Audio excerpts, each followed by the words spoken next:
Hello everyone, इस video में हम करेंगे एक्सरसाइज 8.1 में से सम नंबर 11 एंड 12। तो सबसे पहले सम नंबर 11 की स्टेटमेंट है in triangle A B C and D E F. तो आप ये देख सकते हो कि ये है ट्रायंगल ए बी सी और इसी के साथ ये है ट्रायंगल डी ई एफ, जिसके अंदर हमें गिवन है कि A B equals to D E, A B equals to D E, यानी कि ये दोनों साइड्स एक दूसरे के इक्वल हैं और ये दोनों साइड एक दूसरे के पैरेलल भी हैं। A B is equal to D E as well as A B is parallel to D E. और इसी के साथ B C equals to E F, ये जो बी सी है ये इस ई एफ के इक्वल भी है और ये इसके पैरेलल भी है। और इसके बाद ये कहा गया है कि जो ट्रायंगल ए बी सी के वर्टिसेस हैं ए बी एंड सी, उनको ट्रायंगल डी ई एफ के वर्टिसेस डी ई एफ के साथ ज्वाइन किया गया।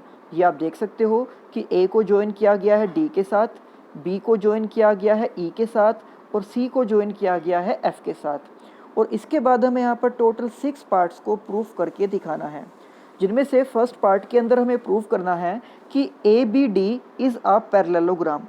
तो ए बी ई डी हमें प्रूव करना है कि ये एक पैरेललोग्राम है। इसके बाद सेकंड पार्ट में हमें प्रूव करना है B E F C is a parallelogram.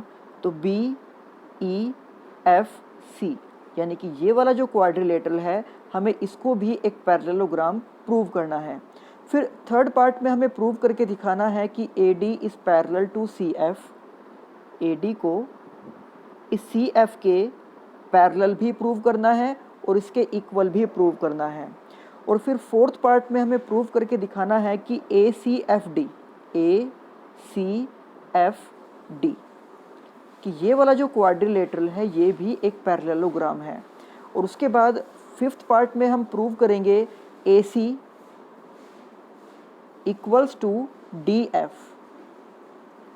और उसके बाद सबसे लास्ट यानी कि 6 पार्ट में हम प्रूव करेंगे कि triangle A B C is congruent to triangle D E F. तो इस तरह से ये टोटल 6 पार्ट्स हमें यहाँ इस सम के अंदर प्रूव करने हैं। तो चलिए करते हैं सम का सोल्यूशन, जिसके अंदर हम सबसे पहले लिखेंगे गिवन। तो यहाँ पर हमें गिवन था कि ए बी और डी ई एक दूसरे के इक्वल भी हैं और पैरेलल भी हैं। इसी तरह से B C and E F ये भी एक दूसरे के इक्वल भी हैं और पैरेलल भी हैं। और टू प्रूव में हम उन 6 पार्ट्स को लिख देंगे जो हमें इस सम में प्रूफ करने के लिए कहे गए हैं। तो अब करते हैं हम इस सम का प्रूफ। सबसे पहले जो फर्स्ट पार्ट है, यहाँ पर हमें प्रूव करना है कि A B E D, A B E D हमें प्रूव करना है कि ये एक पैरेललोग्राम है। पैरेललोग्राम का मतलब होता है जो एक ऐसा क्वाड्रिलेटरल जिसके अपोजिट साइड्स इक्वल भी हों और पैरेलल भी हों। तो इस क्वाड्रिलेटरल के अंदर हमें स्टेटमेंट में ही गिवन था कि ए बी और डी ई, ए बी और डी ई एक दूसरे के इक्वल भी हैं और एक दूसरे के पैरेलल भी हैं। तो अगर हमें ये पहले से ही गिवन है कि ए बी और डी ई एक दूसरे के इक्वल भी हैं और पैरेलल भी हैं, यानी कि इस क्वाड्रिलेटरल की अपोजिट साइड्स इक्वल और पैरेलल अगर गिवन है, तो हम ये कह सकते हैं कि hence A B E D is a parallelogram. इसके बाद सेकंड पार्ट में हमें प्रूव करना है बी ई एफ सी। हमें प्रूव करना है कि ये भी एक पैरेललोग्राम है। और इस क्वाड्रिलेटरल के अंदर भी हमें स्टेटमेंट में ही कहा गया था कि ये जो बी सी और ई एफ है ये एक दूसरे के इक्वल भी हैं और पैरेलल भी हैं। तो अगर यहाँ भी इस क्वाड्रिलेटरल के अंदर भी अगर अपोजिट साइड्स एक दूसरे के इक्वल और पैरेलल हमें गिवन है, तो हम डायरेक्ट यहाँ पर भी ये कह सकते हैं कि B E F C is a parallelogram. ये हमने यहाँ पर लिख दिया है। इसके बाद जो थर्ड पार्ट है, तो थर्ड पार्ट के अंदर हमें प्रूव करके दिखाना है A D and C F एक दूसरे के पैरेलल हैं और एक दूसरे के इक्वल हैं। तो अभी जैसे कि हमने फर्स्ट पार्ट में प्रूव किया था कि ए बी ई डी एक पैरेललोग्राम है और हमें ये पता है कि पैरेललोग्राम की अपोजिट साइड्स इक्वल भी होती हैं और पैरेलल भी होती हैं। तो इसको पैरेललोग्राम शो करने के लिए हमने यूज़ किया था ए बी और डी ई का। बट अगर अब हम ये प्रूव कर चुके हैं कि ये पैरेललोग्राम है, तो अब हम यहाँ से ए डी और इस बी ई को एक दूसरे के इक्वल भी लिख सकते हैं, AD इक्वल्स टू BE, और इनको एक दूसरे के पैरेलल भी हम लिख सकते हैं कि AD is parallel to BE। तो अब हम सबसे पहले यही लिखेंगे कि क्योंकि ABED एक पैरेललोग्राम है तो इसके अंदर AD और BE एक दूसरे के इक्वल भी होंगे और पैरेलल भी होंगे।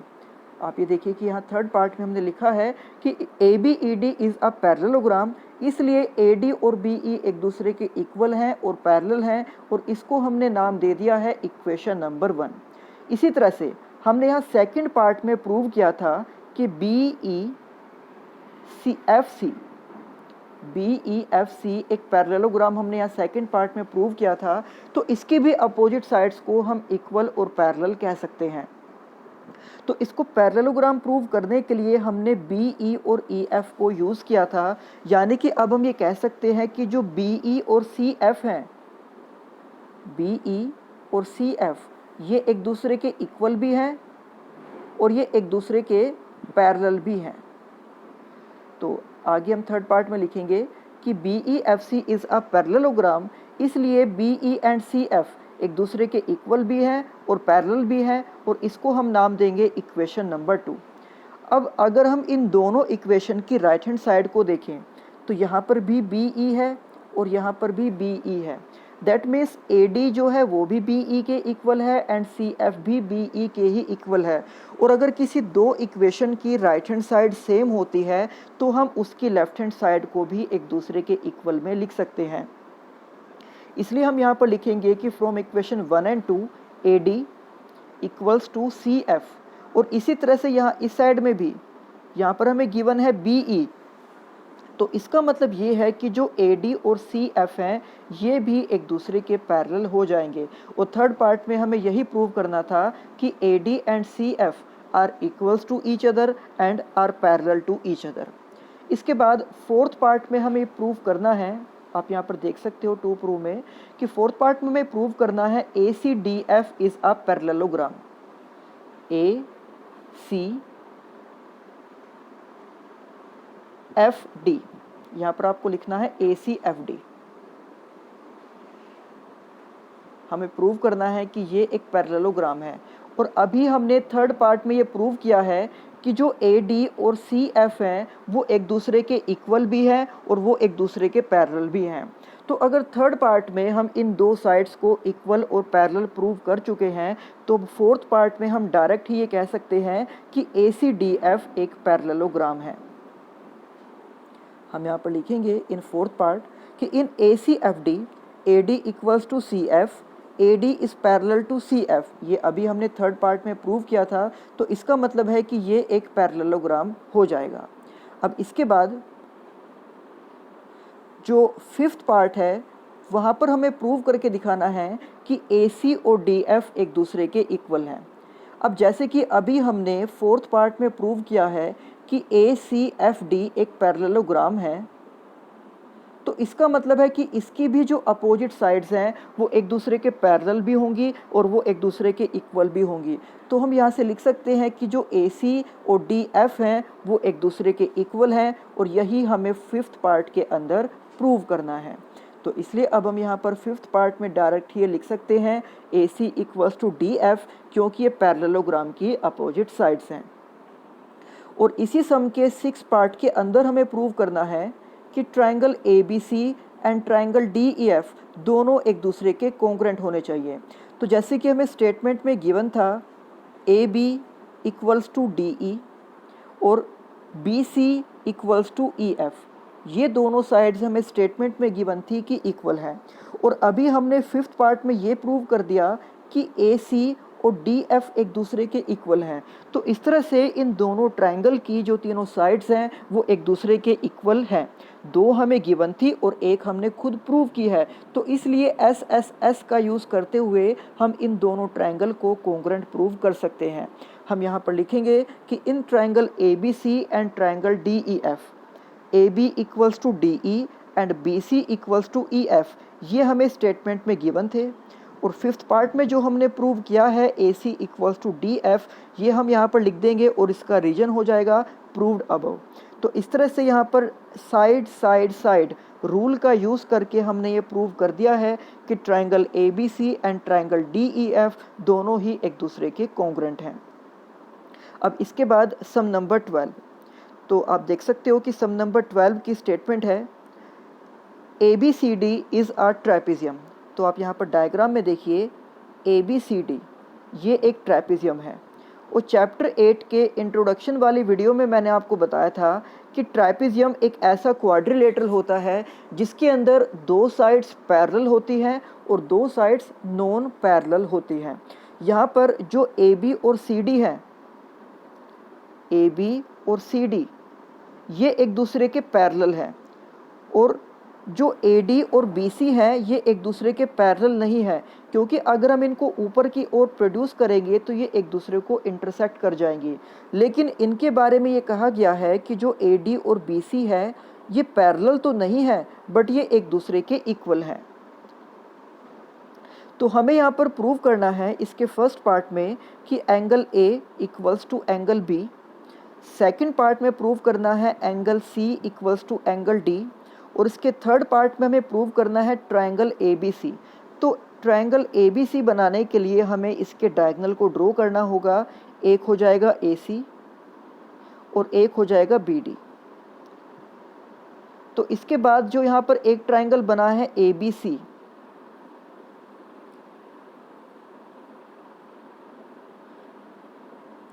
ABC, ये ट्रायंगल हमें कॉन्ग्रुएंट प्रूव करना है ट्रायंगल BAD। तो दूसरा जो ट्रायंगल बनेगा BAD वो इस तरह से हो जाएगा,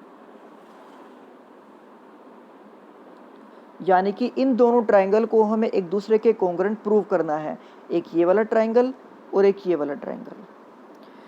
और यहाँ पर इन ट्रायंगल को कॉन्ग्रुएंट प्रूव करने के बाद फोर्थ पार्ट में हमें ये भी शो करना है कि diagonal AC equals to diagonal BD।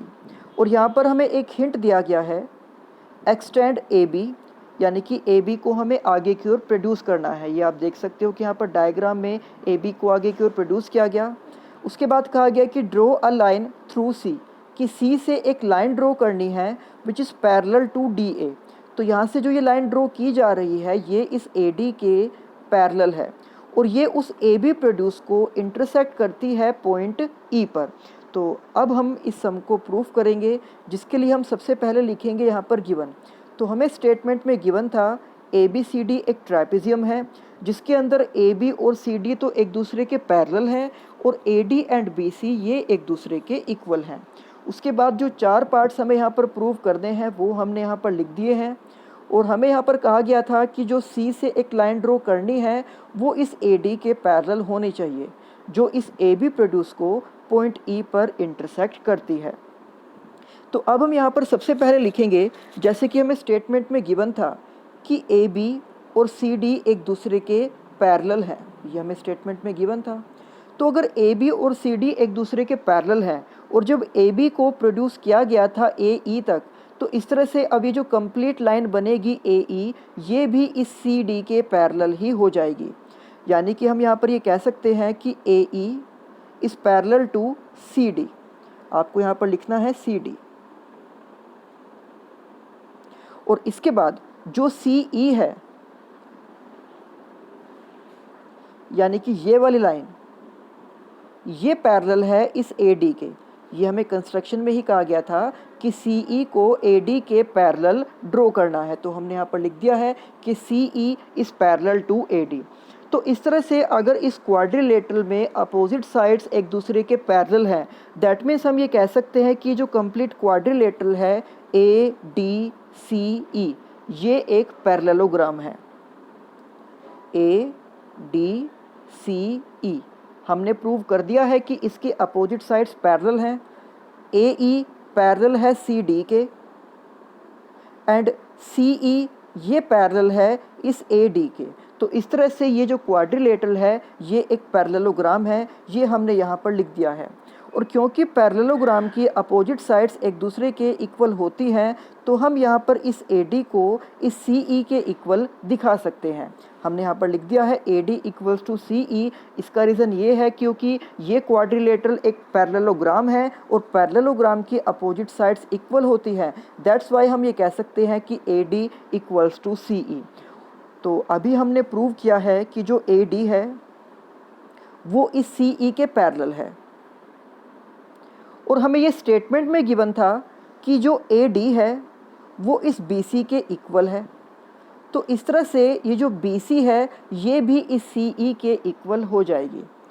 अभी देखिए कि हमने यहाँ पर लिखा है AD इक्वल्स टू CE क्योंकि ये पैरेललोग्राम की अपोजिट साइड्स हैं।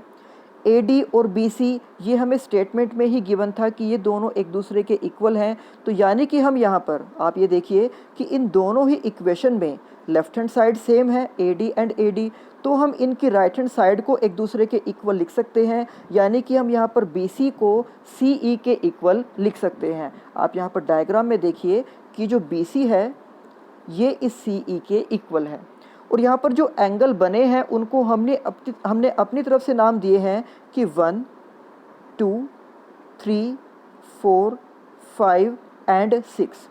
और जैसे कि हमने अभी ये दिखाया है कि BC एंड CE एक दूसरे के इक्वल हैं और आपको मैंने बताया था आइसोसेलेस ट्रायंगल यानी कि एक ऐसा ट्रायंगल जिसके अंदर दो साइड्स इक्वल होती हैं, तो उन दोनों साइड्स के अपोजिट में जो एंगल होंगे वो दोनों एंगल भी एक दूसरे के इक्वल होंगे। यानी कि यहाँ पर जो एंगल 3 है उसको हम एंगल 4 के इक्वल लिख सकते हैं।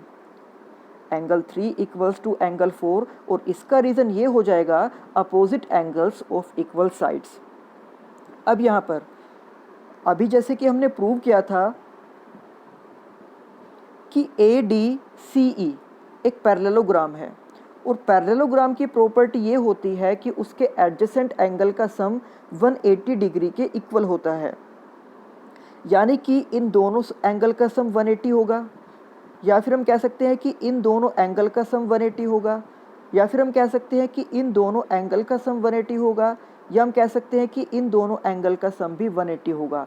तो इसी प्रॉपर्टी को यूज़ करते हुए हमने यहाँ पर लिख दिया है कि angle 1 plus angle 4 equals to 180 degree. इसका रीज़न है क्योंकि ये पैरेललोग्राम के एडजेसेंट एंगल्स हैं, इसलिए इनका सम 180 डिग्री के इक्वल है और इसी को हमने नाम दे दिया है इक्वेशन नंबर 1। इसके बाद जैसे कि आप देख सकते हो कि यहाँ पर एक स्ट्रेट लाइन के ऊपर दो एंगल्स बने हैं, एंगल 2 एंड एंगल 3। और एक स्ट्रेट लाइन के ऊपर जब दो एंगल बनते हैं इनको हम बोलते हैं लीनियर पेयर एंगल और इन दोनों का सम होता है 180 डिग्री के इक्वल। तो इसलिए अब LPA का यूज़ करके हम ये लिख सकते हैं angle 2 plus angle 3 equals to 180 और ये हो जाएगी इसकी इक्वेशन नंबर 2।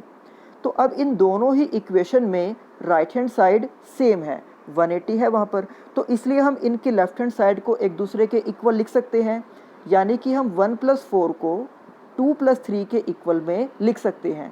और अभी इससे पहले जैसे कि हमने प्रूव किया था कि एंगल 3 और एंगल 4 एक दूसरे के इक्वल हैं, तो इसलिए अब हम यहाँ पर इस स्टेप में एंगल 4 को एंगल 3 से कैंसिल आउट कर सकते हैं। और एंगल 4 और एंगल 3 को एक दूसरे से कैंसिल आउट करने के बाद हमारे पास बचेगा एंगल 1 इक्वल्स टू एंगल 2। और आप डायग्राम में देखिए कि हमने एंगल 1 नाम दिया था एंगल A को और हमने 2 नाम दिया था एंगल B को। यानी कि अगर एंगल 1 और 2 एक दूसरे के इक्वल हैं तो इसका मतलब ये है कि एंगल A और एंगल B एक दूसरे के इक्वल हैं। अब इसी सम का सेकंड पार्ट जहाँ पर हमें प्रूव करना है कि एंगल C और D एक दूसरे के इक्वल होंगे। तो आप यहाँ पर डायग्राम में देखिए, जैसे कि हमें स्टेटमेंट में गिवन है कि ABCD एक ट्रापेजियम है जिसके अंदर AB और CD एक दूसरे के पैरेलल हैं। तो अगर ये दोनों लाइन एक दूसरे के पैरेलल हैं और हम इसको मानकर चले एक ट्रांसवर्सल लाइन, तो ये मैंने आपको चैप्टर 6 में बताया था कि दो पैरेलल लाइंस को जब एक ट्रांसवर्सल लाइन इंटरसेक्ट करती है तो उस ट्रांसवर्सल के एक ही साइड में जो एंगल बनते हैं उन दोनों एंगल का सम होता है 180 डिग्री। यानी कि यहाँ पर इसके एक ही साइड में एंगल बने हैं 1 एंड 5। तो इस तरह से हम कह सकते हैं कि एंगल 1 प्लस एंगल 5 इन दोनों का सम हो जाएगा 180 डिग्री। और इसी तरह से ये जो दो पैरेलल लाइन हैं, अगर इसमें हम इसको एक ट्रांसवर्सल लाइन मानते हैं तो इसके एक ही साइड में एंगल बन रहे हैं 2 और 6, यानी कि हम यहाँ पर एंगल 2 प्लस एंगल 6 का सम भी 180 डिग्री के इक्वल लिख सकते हैं। तो अब सेकंड पार्ट में हमने लिख दिया है कि 1 + 5 equals to 180 degree, 2 + 6 equals to 180 degree, और इसका भी सेम रीज़न है एडजेसेंट एंगल्स, और इनको हमने नाम दिया है equation number 3 and equation number 4। और यहाँ पर ये जो दोनों इक्वेशन है इनकी राइट हैंड साइड सेम है, तो इसलिए हम इनकी लेफ्ट हैंड साइड को एक दूसरे के इक्वल लिख सकते हैं। 1 + 5 इक्वल्स टू 2 + 6। और फर्स्ट पार्ट में हमने ये प्रूव किया था कि जो एंगल 1 है वो एंगल 2 के इक्वल है, इसलिए हम यहाँ पर इस स्टेप में एंगल 1 से एंगल 2 को कैंसिल आउट कर सकते हैं। तो हमारे पास बचेगा एंगल 5 इक्वल्स टू एंगल 6, और एंगल 5 हमने नाम दिया था C को, और एंगल 6 हमने नाम दिया था एंगल D को। तो इसका मतलब ये है कि एंगल C और एंगल D एक दूसरे के इक्वल हमने प्रूव कर दिए हैं। अब इसी सम का थर्ड पार्ट, तो थर्ड पार्ट में हमें प्रूव करना था कि ट्राइंगल ABC और BAD एक दूसरे के कोंग्रेंट हैं। तो इसके लिए हमने यहाँ पर इस ट्रेपेजियम में ये दो डायगोनल ड्रॉ किए हैं AC एंड BD, और जिन दो ट्राइंगल को हमें कोंग्रेंट प्रूव करना है उनमें से एक तो है ABC और दूसरा ट्राइंगल है BAD।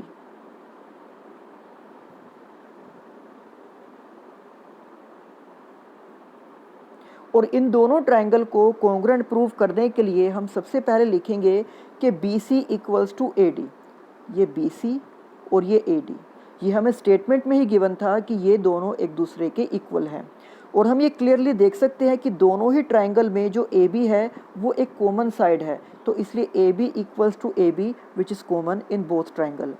यहाँ पर इस ट्राइंगल में एंगल A और इस ट्राइंगल में एंगल B, तो फर्स्ट पार्ट में हमने प्रूव किया था एंगल A और B एक दूसरे के इक्वल हैं, तो इसलिए हम यहाँ पर लिख देंगे कि angle B equals to angle A, और इसका रीज़न हो जाएगा प्रूव्ड अबव। तो इस तरह से हमने यहाँ पर साइड, एंगल, साइड का यूज़ करते हुए यानी कि SAS रूल का यूज़ करते हुए इन दोनों ट्राइंगल को एक दूसरे के कोंग्रेंट प्रूव कर दिया है। और अगर ये दोनों ट्राइंगल एक दूसरे के कोंग्रेंट हैं तो हम इनके किसी भी कोरिस्पोंडिंग पार्ट्स को एक दूसरे के इक्वल शो कर सकते हैं। तो हम यहाँ पर लिखेंगे कि इस ट्राइंगल में AC और इस ट्राइंगल में BD एक दूसरे के इक्वल होंगे, जिसका रीज़न हमने लिख दिया है CPCT। तो इस तरह से इस सम के ये चारों पार्ट्स हमने प्रूव कर दिए हैं, और इसी के साथ हमने अपनी एक्सरसाइज 8.1 को भी कंप्लीट कर लिया है। अब नेक्स्ट वीडियो में हम स्टार्ट करेंगे एक्सरसाइज 8.2 को। तब तक आप इस एक्सरसाइज के सभी सम्स की अच्छे से प्रैक्टिस करना। मिलते हैं आपसे नेक्स्ट वीडियो में। Thank you.